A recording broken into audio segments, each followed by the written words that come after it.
Bonjour, bonjour, bonjour les fidèles amis. C'est une grande joie de vous retrouver, de retrouver tout le monde encore une fois aujourd'hui pour notre rendez-vous. N'oubliez pas de venir avec les autres, de faire signe à ceux qui ne sont pas encore là et qu'ils viennent tous. Entrez, entrez. Bonjour à tous. Bonjour les bien-aimés, où que vous soyez, recevez vraiment mes salutations, cette grande famille en Christ. Et nous allons encore passer un bon moment. Bonjour à toi Marie, sois abondamment bénie du côté du soleil là-bas. Et bien des choses à tout le monde là-bas, à la Réunion. Mais soyez bénis, entrez, entrez. Le Seigneur va encore nous faire du bien, va encore nous sortir d'une difficulté aujourd'hui. Parce que la grâce de Dieu, elle est abondante, elle est permanente, elle est toujours disponible, nuit et jour. Peu importe le moment, l'heure, la difficulté, elle est toujours là pour quiconque fait recours à elle. Puisque la parole de Dieu déclare en Romains chapitre 10, verset 13, que quiconque invoquera le nom du Seigneur sera sauvé. Bonjour, femme de Dieu Valérie. Makita, j'espère que tu vas bien et que tout le monde va bien.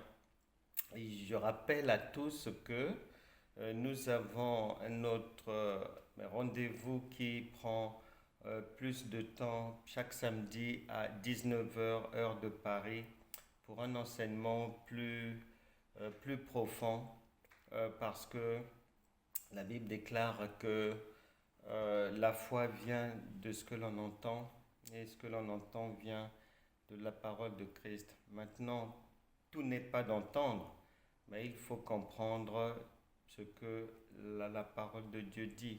Et si on ne comprend pas, on va tourner en rond dans des jeûnes et des prières sans résultat. Pour aujourd'hui, et donc on va encore, par la grâce de Dieu, sortir, comme je le disais, d'une difficulté.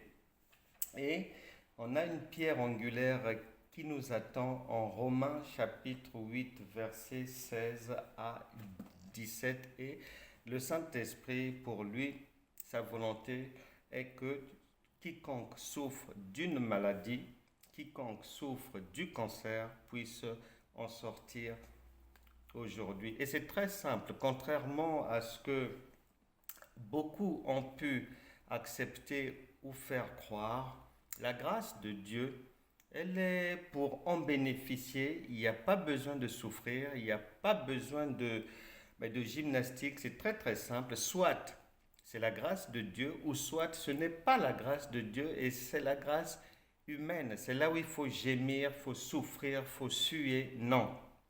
Soit il est Dieu, ou soit il n'est pas Dieu. Mais nous, on a affaire au Dieu tout-puissant. Donc, on ne peut pas mais souffrir pour bénéficier d'un bienfait de Dieu. Car un enfant ne souffre pas. C'est maman qui lui donne l'eau à boire. C'est maman qui lui met ses vêtements.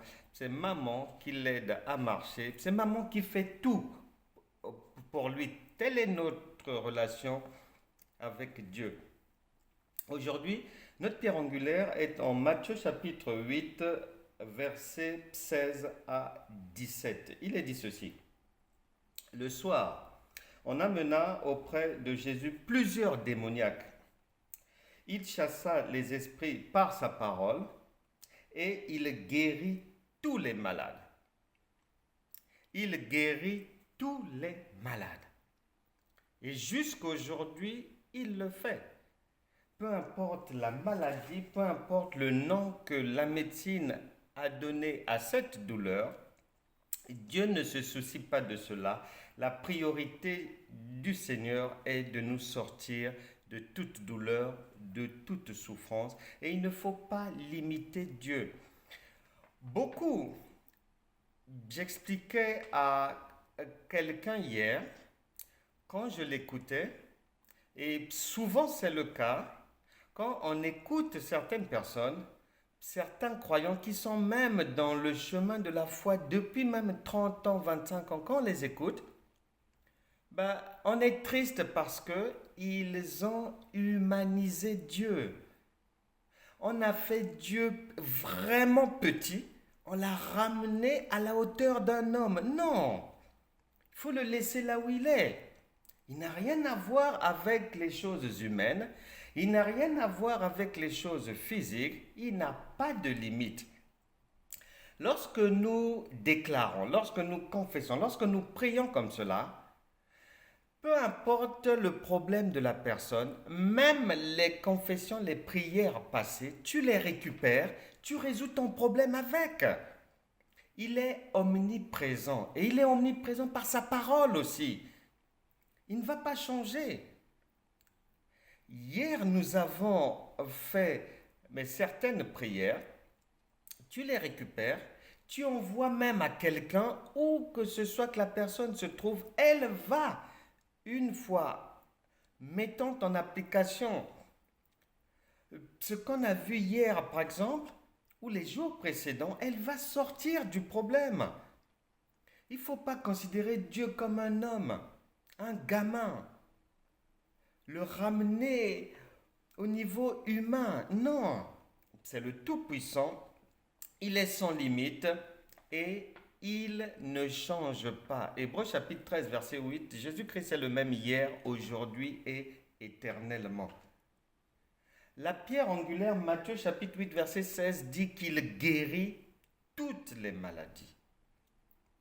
Et aujourd'hui, il va guérir toutes sortes de cancers, de tumeurs, toutes sortes de douleurs, de souffrances, les cancers de l'utérus, de l'estomac, des os, du sang, peu importe.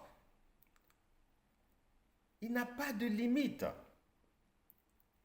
Et maintenant, si tu te dis, parce que les gens ont tellement la réflexion humaine basse, mais quelqu'un va se dire, oh, mais je vais prier comme ça, pourquoi? Parce que je ne suis pas malade. Eh bien, si tu es un peu sage, tu ferais une prière préventive. Au lieu d'attendre que la maladie n'arrive jusqu'à toi, au lieu d'attendre que dans 1 an, dans 8 mois, que l'hôpital te dise, ah, il y a ça, eh ben, prends tes dispositions. Un homme averti en vaut deux. Et le Seigneur n'a pas besoin de te le signaler lorsqu'il t'enlève de quelque chose de mauvais dans le corps. Prends l'attitude qu'il faut et que Dieu te fasse du bien. Peu importe la douleur corporelle, peu importe que ce soit les jambes, que ce soit le dos, que ce soit la tête, peu importe, tu pries que tu ressentes la douleur, que tu ne la ressentes pas, que l'hôpital ait dit, que les examens n'aient pas encore dit ou le danger n'est pas encore là, peu importe, prends tes dispositions. L'homme prudent voit le mal de loin. Proverbe chapitre 27, verset 12. Maintenant, si tu prends cette parole comme si on était à l'école maternelle, mais tu auras des mauvaises surprises dans la vie. Parce que la prudence de Dieu, elle doit s'étaler dans tous les domaines et dans tous les sens. Que ça soit au travail, dans la famille, avec les enfants, avec les amis, avec les fausses copines, les faux frères, avec le corps, son propre corps. Il faut être prudent. Prends tes dispositions maintenant pour qu'une bonne fois pour toutes, que ce problème soit réglé dans ta vie.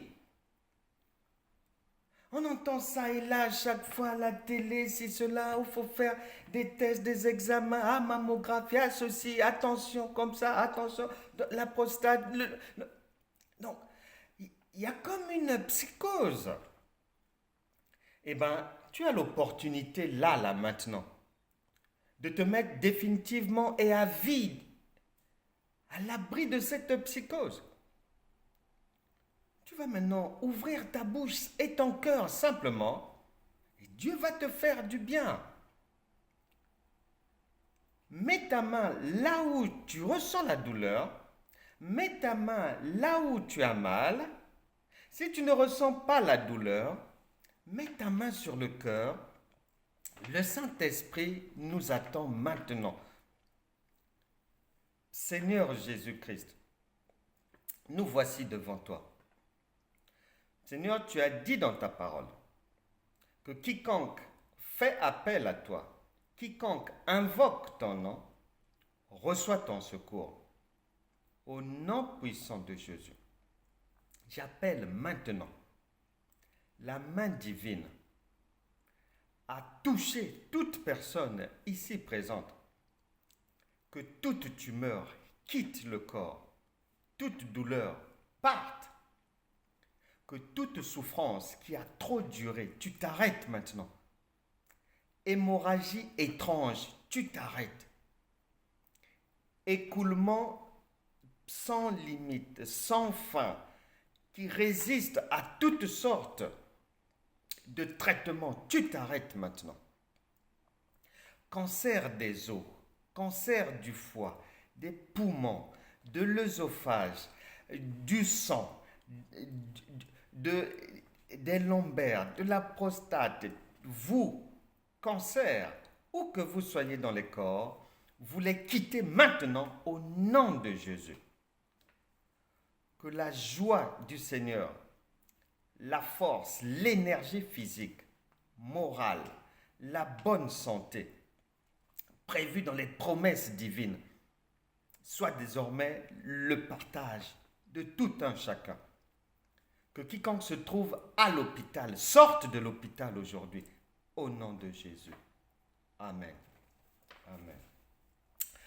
Salutations à vos proches, à vos familles, soyez bénis. N'oubliez pas, samedi 19h, heure de Paris, on a notre enseignement de l'école gratuite de la foi. N'oubliez pas aussi d'aller sur Franck Cana TV, de vous abonner, d'activer la cloche et de suivre aussi les enseignements qui vous feront du bien, parce que le Seigneur a dit en Osée chapitre 4 verset 6 que son peuple échoue, son peuple périt faute de connaissance. Donc nous devons combattre l'absence de la connaissance, et nous le faisons ainsi. Que Dieu vous bénisse. N'hésitez pas à partager, à envoyer à vos proches les prières, les enseignements. Ne soyez pas égoïstes, et le Seigneur vous fera du bien également pour cela.